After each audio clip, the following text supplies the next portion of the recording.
Hey guys, in today's video I'm going to talk about preparing for an appraisal, coming up right now.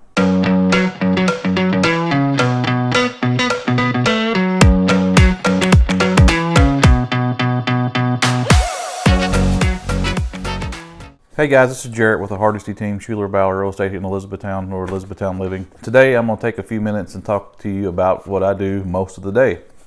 We'll talk to you a little bit about appraisals and how to get ready for an appraisal. It's really not all that difficult to do. There's a few things you want to watch out for, and so I'm just going to go through a few of the basics. Now this applies to whether or not you're doing a purchase, you've sold your house, you've listed your house, you've sold your house, the appraiser's coming. This also applies to we're just going to refinance your house. What do we need to kind of look out for? First, we'll start with number one, I guess. Paperwork. Any kind of paperwork you might have on any kind of recent additions, remodeling a bathroom, remodeling your kitchen, maybe just replace your countertops. You know, anything that you have to support some of the things you did, approximate costs, dates. Doesn't have to be like the actual invoice, but just give your appraiser the idea of when this was done, what was done, how much it cost. Also, you can, any kind of sales in the neighborhood that you might have, you know, maybe your neighbor's house sold and it wasn't on the MLS, or, you know, realtors weren't involved and it was a for sale by owner. That was a good comp. You know, make sure you try to point those out to your appraiser. Most of the time they'll find them. Sometimes we don't. Nobody knows your neighborhood better than you do. You live there. Typically the appraiser doesn't live in your neighborhood. Sometimes they do, but most of the time they don't. So if there's some information about that neighborhood or some comps that you feel is pertinent to your appraisal, let them know. Another important thing you can give your appraiser is any kind of plat maps or surveys you might have of your property, even a previous appraisal. And you know, sometimes when people present me a previous appraisal, I'm not really interested in the appraisal so much as I am the sketch. And I can take their sketch and kind of compare what I'm doing to their doing, make sure that it's lining up like it should. Some houses are more difficult to measure than others. If we get into a real difficult property, I do like to kind of see what someone else has done just to make sure that we're all, you know, on the same page. One thing that we run into a lot, especially since COVID and here we're April 2021, is, you know, kids are home, everybody's home anymore, which is totally fine. You know, it's your house, you're allowed to be there. But appraisers have to have access to all the bedrooms and all the rooms. And sometimes we get into a situation where, like, well, my daughter or my son is sleeping and you can't go in there. Or this is my son's whatever room and it's locked. That's not really going to work because we have to see those rooms. The bank requires it, and it's kind of a mandatory thing. So we got to have access to the property. Another big thing, and this is a good way to score brownie points with your appraiser, if it's an FHA or a VA or any kind of low down payment loan, we have Kentucky Housing Corporation here in Kentucky, or rural housing or USDA loans. The appraiser has to do a heads and shoulders inspection of your scuttle or your attic and your crawl space. Make sure that that's easy to get to, and if you really want to get brownie points, clean that out and set up a ladder for them. That's a huge help for us. Your appraiser will be happy. Now, if you don't have a ladder, it's not a big deal. The appraiser should be carrying a ladder on this vehicle with them so they can do those inspections as well. But having one set up makes our life a little bit easier. If you have an FHA or a VA appraisal, whether it's a refinance or purchase, a couple of things to look out for.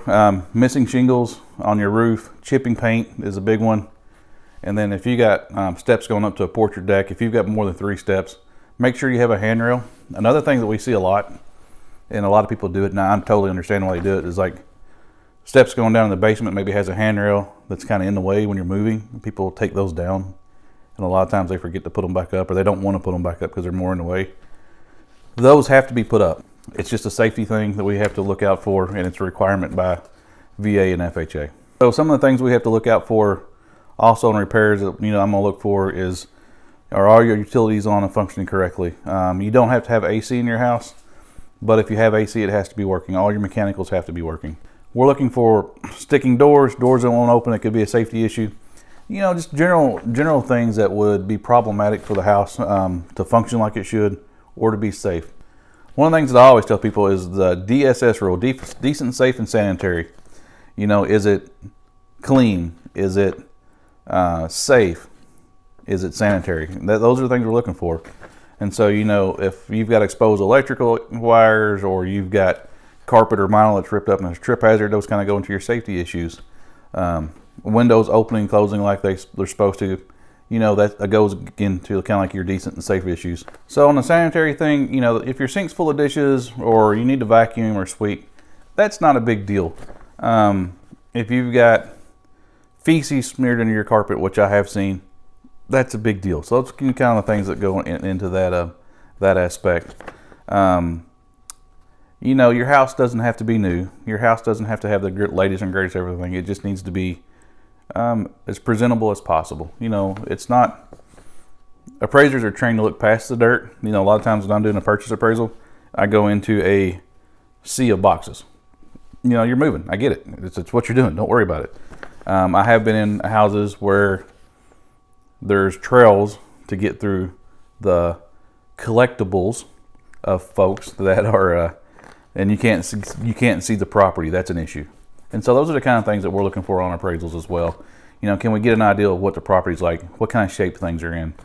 What kind of, are there any major issues? Cosmetic issues, not so much, but are there major issues that could be problematic for the house or even the bank's investment, 5-10 years down the road that we can see, at the time of inspection. One big thing that we see a lot of is missing shingles on roofs. We need to make sure that your roof is in good shape. So, when goes back to doing that inspection of your attic, we're looking for water spots. So if you got roof issues, you make sure you try to straighten them up as soon as possible, really to protect your investment. Hey, if this video was helpful in any way, please subscribe and like. If you have any questions or comments, put the comments below. If you need to get a hold of me about something, or if you're just really curious about the appraisal process, feel free to give me a call at this number here. I have a handy dandy preparing for an appraisal checklist. If you're interested in it, just send us an email. We'll get it over to you. And like I say, tell me, leave a comment about a prior appraisal experience you had. Maybe it was good, maybe it was bad. We can talk about it if you want to and see if we can't clear some things up for you. Hey, and also if you're curious, check out the link below. I did a video a while back on what would fail a VA appraisal, especially around the Fort Knox area. We see a lot of those. So check that out. And if you have any questions or comments, again, just let us know, and we'll hope you're doing well. But anyway, I hope this video was helpful, and we'll see you next week. You guys take care.